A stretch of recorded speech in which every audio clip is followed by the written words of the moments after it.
O Chamado do Monstro, um livro de Patrick Snacks, baseado em uma história original de Sybil Andal. Capítulo: O Chamado do Monstro. O monstro apareceu logo depois da meia-noite, como costumam aparecer. Connor estava acordado quando ele surgiu. Ele havia tido um pesadelo. Bem, não um pesadelo, o pesadelo. Aquele que ele andava tendo sempre. Aquele da escuridão, do vento, dos gritos. Aquele das mãos escorregando por entre seus dedos, mesmo com todo o esforço que ele fazia para segurá-la. Aquele que sempre terminava com: "Cai fora!" Connor sussurrou no escuro do seu quarto, tentando afugentar o pesadelo, não deixando que o seguisse até o mundo desperto. "Cai fora agora!" Olhou para o relógio que sua mãe tinha colocado no criado mudo. 00:07. 7 minutos depois da meia-noite. Tarde demais para ficar acordado num domingo, com aula no dia seguinte. Não falou do pesadelo para ninguém. Não contou para a mãe, claro, mas também não contou para mais ninguém. Nem para o pai, que ligava a cada 15 dias, mais ou menos. E, obviamente, nem para a avó. Nem para ninguém da escola, de jeito nenhum. O que acontecia no pesadelo era algo que ninguém precisava ficar sabendo. Quando piscou sonolento e franziu os olhos. Algo não se encaixava. Sentou-se na cama um pouco mais acordado.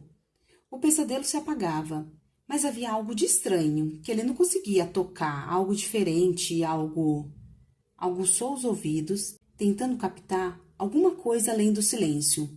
Mas tudo que pôde escutar foi a casa em sua completa quietude. Um estalido ocasional que vinha do vazio lá de baixo, o fafalhar dos lençóis no quarto da mãe ao lado, nada. E de repente, algo que ele logo percebeu foi o que acordou. Alguém o chamava. Connor. Por um segundo, ele sentiu uma onda de pânico, seu estômago embrulhando. Teria sido seguido? Será que aquilo tinha conseguido escapar do pesadelo e... Não seja idiota, disse para si mesmo. Você está bem crescidinho para acreditar em monstros. E estava mesmo. Tinha feito 13 anos no mês passado.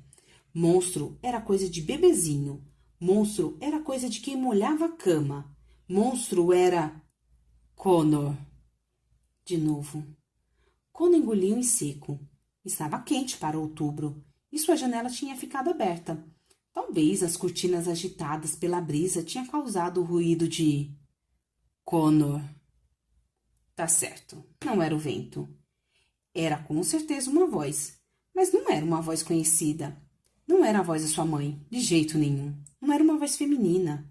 E ele se perguntou por um instante se o pai não teria vindo de surpresa dos Estados Unidos e chegado muito tarde para telefonar e... Connor. Não era seu pai. A voz tinha uma sonoridade única, um timbre monstruoso, selvagem, indomado. Então, escutou um forte estrondo do lado de fora, como se alguma coisa gigantesca tivesse caminhando sobre um piso de madeira. Ele não queria ir ver o que era, mas ao mesmo tempo, uma parte dele queria, mais do que qualquer outra coisa, ver o que era. Completamente acordado, afastou as cobertas e saiu da cama, e foi até a janela. Na meia luz pálida do luar, pôde enxergar claramente a torre da igreja no alto do morro atrás de sua casa. O morro junto aos trilhos de trem, 2 linhas de aço que reluziam estáticas na noite. A lua iluminava o cemitério ao lado da igreja, repleto de túmulos com inscrições já quase ilegíveis. Connor também conseguia ver o teixo que ficava no centro do cemitério, uma árvore tão antiga que parecia feito da mesma pedra da igreja. Ele só sabia que se tratava de um teixo porque sua mãe lhe ensinara isso quando ele era criança, dizendo que não dava para comer as frutinhas que cresciam nele, pois eram venenosas. Ela relembrou o nome da árvore ano passado, quando ficou olhando pela janela da cozinha de um jeito esquisito e comentou: "Aquilo é um teixo, sabia?"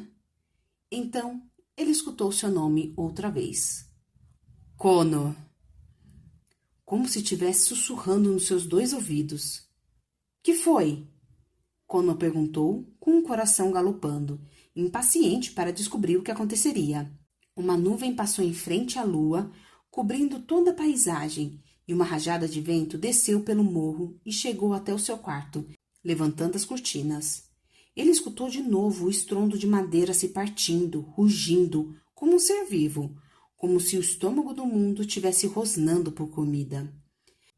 A nuvem foi embora e a lua voltou a brilhar. Iluminou o teixo, que agora estava parado no meio do seu quintal. E ali estava o monstro. Enquanto Kono observava a árvore, os galhos mais altos se juntaram, formando um rosto enorme e horrendo, e continuava a se retorcer, compondo boca, nariz e até mesmo olhos que encaravam. Outros galhos se trançavam, sempre ruidosos, sempre rugindo, até formarem 2 braços longos e uma segunda perna ao lado do tronco principal. O resto da árvore foi se juntando na forma de uma coluna vertebral e depois de um torso. As folhas, finas como agulhas, entrelaçavam-se para formar uma pele esverdeada que se movia e respirava, como se a árvore tivesse músculos e pulmões. Já mais alto do que a janela de Kono, o monstro se ampliou até se constituir por inteiro, transformando-se em uma figura poderosa, que parecia forte e, de certo modo, imponente. Ele não tirava os olhos de Kono, que ouvia a ruidosa ventania que emanava da boca dele. O monstro colocou sua mão gigantesca nos 2 lados da janela e abaixou sua cabeça até os olhos enormes preencheram o espaço do caixilho, prendendo Kono em seu olhar penetrante. A casa inteira gemeu com o peso dele. E então o monstro falou. Kono Marley? Ele disse, e sua respiração lançou uma lufada de ar quente com cheiro de terra pela janela, levantando os cabelos de Kono. A voz era grave e estrondosa, com uma vibração tão profunda que o garoto podia senti-la no peito. Eu vim buscar você, Kono Marley, falou o monstro, apoiando-se na casa, sacudindo os quadros das paredes e derrubando os livros, aparelhos eletrônicos e um velho rinoceronte de pelúcia no chão. Um monstro, pensou Kono. Um monstro de verdade. Na vida real, com ele desperto. Não em um sonho, mas aqui, na janela do seu quarto. Tinha vindo buscá-lo. Mas Kono não fugiu. Na verdade, ele nem sequer estava assustado. Tudo que ele sentia, tudo que ele sentiu, desde que o monstro apareceu, foi uma decepção crescente, porque este não era o monstro que ele esperava. Então vem me pegar, disse ele. Um estranho silêncio se abateu. O que você disse? Perguntou o monstro. Kono cruzou os braços. Eu disse, então vem me pegar. O monstro parou por um momento e em seguida rugiu, batendo os 2 punhos na casa. O teto tremeu com o impacto e rachaduras enormes surgiram nas paredes. Uma ventania percorreu o quarto, trovejando com seus urros. Grite o quanto quiser. Kono deu de ombros, mal elevando a voz. Já vi coisa muito pior. A criatura urrou ainda mais forte e deu um soco na janela de Kono, rompendo vidro, madeira e tijolo. Um galho gigantesco e retorcido da mão do monstro agarrou o garoto pela cintura e levantou-o do chão. Ele foi puxado para fora do quarto e ficou pendurado no ar, bem acima do seu quintal. O monstro elevou Kono contra a silhueta da lua, segurando o garoto com tanta força que ele mal conseguia respirar. Na boca aberta do monstro, Kono pôde ver dentes lanhados de madeira rígida e nordosa. Sentiu o hálito quente em sua direção. Então o monstro parou outra vez. Você não está com medo, está? Não, disse Kono. Pelo menos não de você. O monstro franziu as sobrancelhas. Você vai ficar, ele falou, antes do fim. E a última coisa que Kono pôde se lembrar foi do monstro abrindo bem a boca para engoli-lo vivo. Capítulo Café da Manhã. Mãe? Kono chamou ao pôr os pés na cozinha. Sabia que ela não estaria lá. Não escutou o ruído da chaleira fervendo, a primeira coisa que ela providenciava de manhã. Mas ultimamente estava acostumado a chamá-la sempre que entrava em algum lugar da casa. Não queria assustá-la caso ela tivesse adormecido sem querer em algum canto. Mas não tinha ninguém na cozinha. Isso significava que ela ainda estava na cama. Isso significava que Connor teria que preparar o café da manhã, o que ele já estava mais do que habituado a fazer. Tudo bem, ótimo, para falar a verdade. Ainda mais naquela manhã. Ele caminhou apressado até a lixeira e socou fundo o saco plástico que carregava, cobrindo com outros restos de lixo para disfarçar. Pronto, comentou consigo, e ficou ali respirando por um instante. Então, acenou com a cabeça e ordenou a si mesmo: café da manhã. Pão na torradeira, cereal na tigela, suco no copo e pronto. Era só sentar à pequena mesa da cozinha e comer. Sua mãe comia um pão e um cereal diferente que ela comprava em uma loja de comidas naturais na cidade e que Connor, ainda bem, não era obrigado a compartilhar. O gosto era tão triste quanto a aparência. Connor olhou para o relógio. Faltava 25 minutos para ele sair. Ele já estava de uniforme e com a mochila arrumada ao lado da porta, tudo organizado por ele mesmo. Sentou de costas para a janela da cozinha. Aqui ficava sob a pia e dava vista para o pequeno quintal deles, os trilhos de trem e a igreja com o cemitério e o teixo. Pegou outro punhado de cereal. Sua mastigação era o único ruído na casa toda. Tinha sido um sonho. O que mais poderia ser? Ao acordar pela manhã, a primeira coisa que fez foi olhar para a janela. Ela continuava lá, claro, sem nenhum estrago, sem nenhum buraco enorme dando para o quintal. Claro que tinha sido um sonho. Só um bebezinho para achar que havia mesmo acontecido. Só um bebezinho para acreditar que uma árvore, falar sério, uma árvore, teria vindo morro abaixo e atacado a casa. Ele riu do próprio pensamento, da bobagem que era tudo aquilo e saiu da cama. Ouviu o som de algo esmigalhando debaixo de seus pés. O chão do quarto estava coberto de folhas de teixo, pequenas e pontiagudas. Ele colocou mais um punhado de cereal na boca, sem nem olhar para a lixeira onde estava o saco plástico cheio de folhas que havia varrido assim que acordou. Tinha ventado muito à noite. Claro que as folhas entraram pela fresta da janela. Claro. Terminou de comer o cereal e a torrada. Tomou o último gole de suco, enxagou a louça e a colocou na máquina de lavar. Ainda tinha 20 minutos. Resolveu esvaziar a lata de lixo. Seria menos arriscado. Então, levou o saco para a lixeira em frente à casa. Como teria que ir lá fora, aproveitou para levar também o lixo reciclável.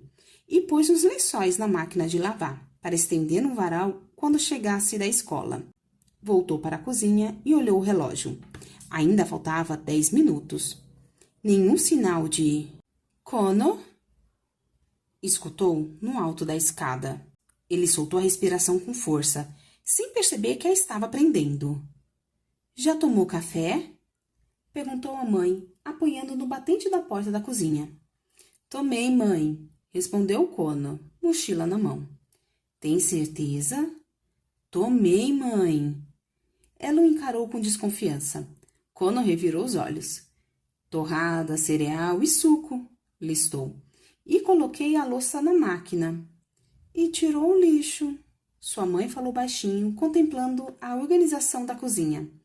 Botei os lençóis para lavar também. Você é um bom menino, disse ela. E apesar de estar sorrindo, ele sentiu um pouco de tristeza na sua voz. Desculpa não ter levantado. Tudo bem. É só durante essa nova fase de... Tudo bem, repetiu Connor. Ela parou de falar, mas continuou sorrindo. Ainda não tinha colocado o lenço, e sem os cabelos, sua cabeça parecia muito macia e frágil na luz da manhã, como se fosse a de um bebê. O estômago de Connor se contorceu ao vê-la assim. Você fez algum barulho ontem à noite?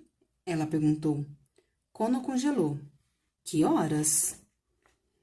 00:30 e pouco, eu acho. Ela falou, acendendo o fogão para aquecer a chaleira. Achei que estava sonhando. mas posso jurar que ouvi a sua voz.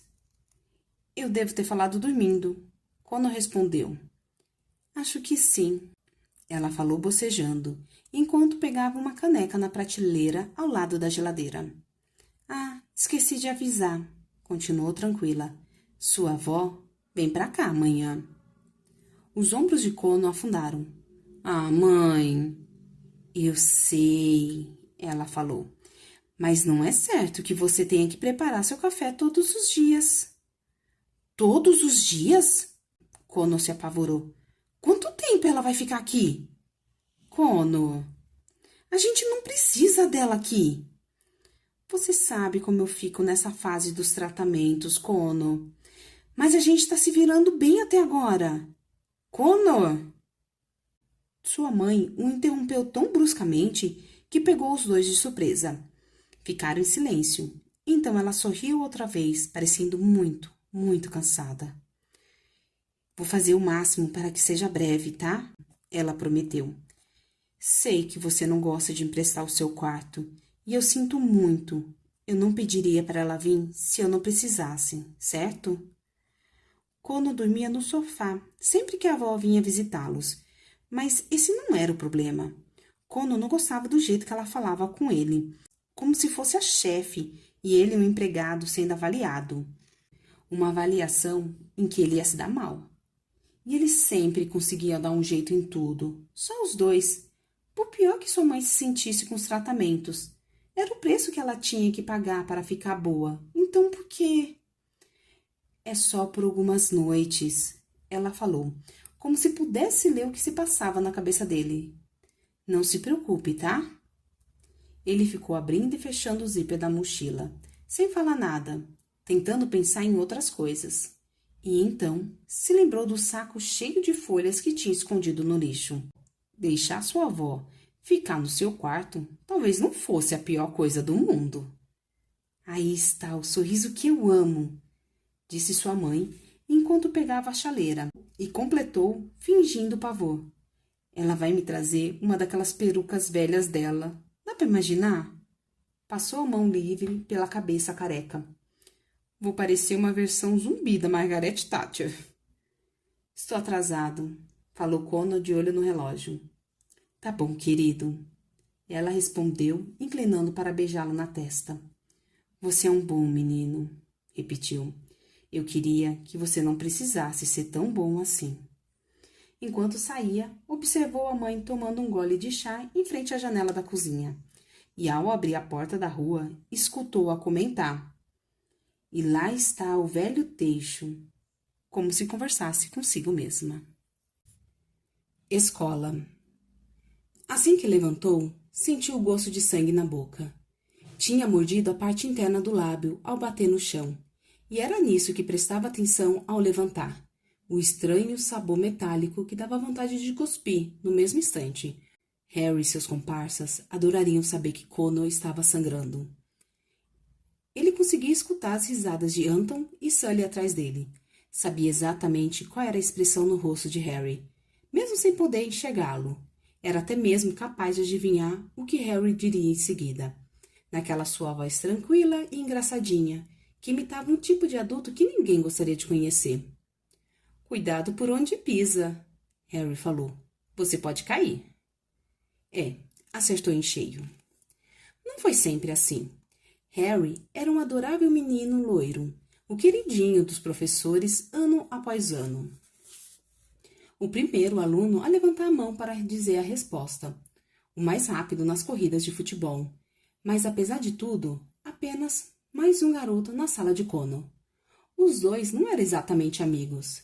Harry não tinha amigos de verdade, apenas seguidores, Anton e Sully. Anton e Sully ficavam atrás dele, gargalhando de tudo que ele fazia, mas não eram exatamente inimigos também. Kono até ficaria surpreso se Harry soubesse seu nome. Em algum momento no último ano, porém, algo mudou. Harry passou a notar Kono, perceber que ele existia, observá-lo, como se ele fosse um passatempo interessante. Essa mudança não surgiu quando tudo começou a acontecer com a mãe de Kono. Não. Veio depois, quando o pesadelo apareceu. O verdadeiro pesadelo. Não da árvore idiota. E sim o pesadelo dos gritos, da queda. O pesadelo que ele nunca contaria a ninguém.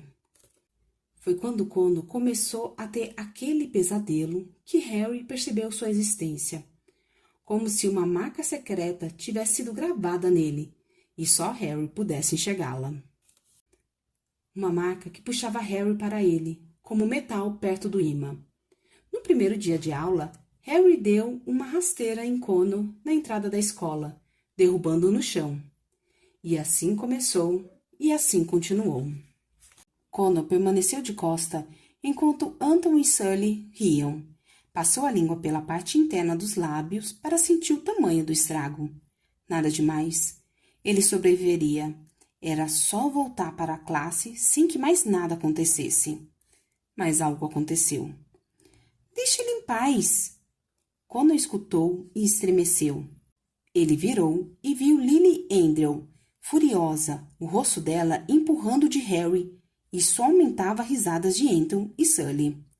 O seu poodle chegou para salvar você, anunciou Anton. Só quero que a luta seja justa, Lily bufou.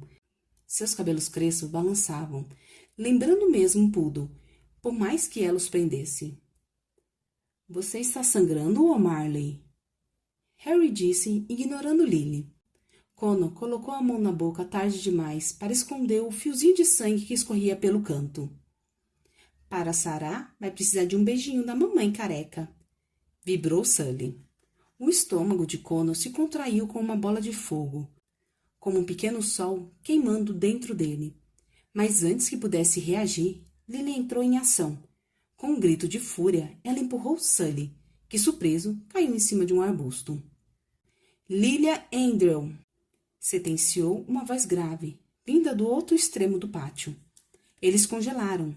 Até Sully paralisou na posição em que estava, sem se levantar totalmente. A senhora Cowan, a monitora, vinha enfurecida na direção deles, franzindo tão forte a sobrancelha que sua testa parecia talhada por uma cicatriz. Eles que começaram, professora, disse Lily na defensiva. Não quero saber quem começou, a senhora Cowan respondeu. Você está bem, Sullivan? Sully lançou um rápido olhar para Lily e fez uma careta de dor. Não sei, professora, ele disse. Acho que preciso ir embora. Não exagere, disse a senhora Cowan. Para minha sala, Lilian. Mas, professora, eles estavam... Agora, Lilian. Eles estavam rindo da mãe do Connor. Isso deixou todos paralisados outra vez. E o sol flamejante dentro do estômago de Connor ardeu ainda mais, pronto para engoli-lo vivo. E na sua cabeça veio a lembrança do pesadelo, o vento uivando, a escuridão dominando tudo. Ele afastou o pensamento. É verdade, Connor? Perguntou a senhora Cowan, o rosto sério numa repreensão. O gosto de sangue na boca de Connor lhe deu vontade de vomitar. Olhou para Harry e seus amigos. Anton e Sully pareciam preocupados, mas Harry o encarava, plácido e calmo, como se estivesse genuinamente curioso para saber o que Connor responderia. Não, professora, não é verdade. Connor falou, engolindo sangue. Eu caí. Eles estavam me ajudando a levantar. O rosto de Lily acusou surpresa e mágoa. Sua boca estava aberta, mas sem emitir som algum. Todos para a aula, ordenou a senhora Cowan. Menos você, Lilian. Lily continuou olhando para Connor, enquanto a senhora Cowan a conduzia, mas ele lhe virou as costas. E ao fazer isso, deu de cara com Harry, que segurava sua mochila. Muito bom, O'Marley, o garoto disse. Connor não respondeu nada. Só arrancou a mochila bruscamente das mãos dele e seguiu em direção à sala. A escrita da vida. Histórias. Connor pensou com repulsa, enquanto ia para casa. A aula já terminara, e ele tinha conseguido escapar. Passou o dia todo evitando Harry e seus amigos, embora eles provavelmente não fossem causar outro incidente no mesmo dia em que quase foram pegos pela senhora Cowan. E também evitou Lily, que voltou para a aula com os olhos vermelhos e inchados e uma carranca assustadora. Quando o sinal tocou, Connor saiu como um raio, sentindo que o peso da escola, de Harry e de Lily ia se soltando de seus ombros à medida que se afastava, colocando uma rua depois da outra, entre si mesmo e tudo aquilo. Histórias. Pensou outra vez. Suas histórias, tinha dito a Sra. Marley durante a aula. Não pense que por serem novos, vocês não têm história para contar. Escrita da vida. Esse era o título da redação que eles teriam que criar sobre si mesmo. Árvore genealógica, lugar onde moravam, viagens de férias e lembranças alegres. Coisas importantes que tinham acontecido. Connor ajustou a mochila nos ombros. Conseguia pensar em diversas coisas importantes que tinham acontecido, mas não gostaria de escrever sobre nenhuma delas. Seu pai indo embora, o gato que um dia saiu e nunca mais voltou, a tarde em que a mãe anunciou que eles precisavam ter uma conversa. Seu rosto se crispou e ele continuou andando. Então lembrou do dia anterior ao da conversa. Sua mãe o levou a um restaurante indiano favorito, e ela deixou que ele pedisse vindalô à vontade. Ela ria e repetia, por que não, né? Pedindo vários pratos para ela também. Eles começaram a soltar puns antes mesmo de chegarem ao carro. Na volta para casa, mal conseguiam conversar, de tanto que riam e peidavam. Quando sorriu só de lembrar, porque no final não foi uma volta para casa comum. Foi uma ida surpresa ao cinema, numa noite, no meio da semana, para assistir um filme que Connor já tinha visto 4 vezes e que sua mãe não aguentava mais. E mesmo assim, lá estavam eles, mais uma vez, rindo de si mesmos, comendo baldes de pipoca e bebendo litros de Coca-Cola. Connor não era bobo. Quando eles tiveram a conversa, no dia seguinte, ele entendeu o que sua mãe tinha feito e por que ela tinha feito. Mas isso não estragou a diversão da noite anterior. O quanto eles riam, como qualquer coisa parecia possível, como qualquer coisa podia ter acontecido a eles bem ali, naquele exato momento, que nem os deixaria surpreso. Mas ele não ia escrever sobre isso também. Ei! A voz que o chamava o fez resmungar. Ei, Connor! Espera! Lily. Ei! Lily repetiu, alcançando e se colocando na sua frente, obrigando-o a frear. Ela estava sem ar, mas continuava furiosa. Por que você fez aquilo? Perguntou. Não enche, Connor falou, desviando da menina. Por que você não disse para a Sra. Cauã o que aconteceu de verdade? Insistiu Lily, indo atrás dele. Por que você deixou eu me ferrar? Por que você se meteu onde não foi chamada? Eu queria te ajudar. Não preciso de sua ajuda, retrucou Connor. Eu sei me virar. Não sabe não, respondeu Lily. Você estava sangrando. Não se meta, Connor falou rispidamente e acelerou o passo. Levei 1 semana de detenção, reclamou Lily, e vou ter que entregar uma advertência para os meus pais. Não me interessa. Mas a culpa é sua. Connor parou de repente e se virou para ela. Ele parecia tão bravo que Lily recuou, sobressaltada, quase com medo. A culpa é sua, disse ele. É tudo culpa sua. Connor disparou pela calçada. A gente era amigo, Lily ainda falou. Era, respondeu Connor sem se virar. Ele conhecia Lily desde sempre, ou desde que podia se lembrar, dava no mesmo. As mães eram amigas antes dos dois nascerem. Lily foi praticamente uma irmã que vivia em outra casa, principalmente nos dias em que uma das mães deixava o filho para a outra cuidar. Ele e Lily eram apenas amigos, apesar das piadinhas sobre o namoro que o pessoal da escola fazia. Na verdade, era até difícil Connor pensar nela como uma garota. Pelo menos uma garota, como as outras da escola. Como? Se aos 5 anos os dois fizeram papel de ovelha na peça de Natal do prezinho. Se ele sabia o tanto que ela cutucava o nariz. Se ela sabia por quanto tempo ele precisou deixar a luz acesa para dormir depois que seu pai foi embora. Era apenas uma amizade, igual a qualquer outra. Mas então aconteceu a conversa com a sua mãe. O que veio em seguida foi simplesmente intenso e repentino. Ninguém sabia de nada. Daí a mãe de Lily ficou sabendo, claro. Daí Lily ficou sabendo. Daí todo mundo ficou sabendo. Todo mundo. E isso mudou tudo em um único dia. E ele nunca a perdoaria por isso. Mais uma rua e outra rua, e lá estava sua casa, pequena e isolada. Foi a única coisa que sua mãe exigiu de um divórcio, que a casa ficasse para eles. Assim não precisaria se mudar quando o pai de Connor partisse para os Estados Unidos com Stephanie, a nova mulher. Isso tinha acontecido há 6 anos. Tanto tempo que agora Connor nem se lembrava como era ter um pai em casa. Mesmo que ele ainda pensasse nisso. Olhou para o morro atrás da casa, a torre da igreja espetando o céu nublado, e o teixo, erguido sobre o cemitério, como um gigante adormecido. Quando se obrigou a olhar fixamente para ele, para se convencer de que era apenas uma árvore igual a qualquer outra, como tantas que acompanhava a linha do trem. Uma árvore, só isso, era só isso, uma árvore que, enquanto ele a observava, ergueu seu rosto gigantesco para encará-lo em plena luz do dia. Seus braços se alongaram, sua voz chamando: Connor. Ele deu um passo tão brusco para trás que, se não tivesse apoiado no capô de um carro, teria caído no meio da rua. Quando conseguiu se equilibrar, o teixo tinha voltado a ser apenas uma árvore.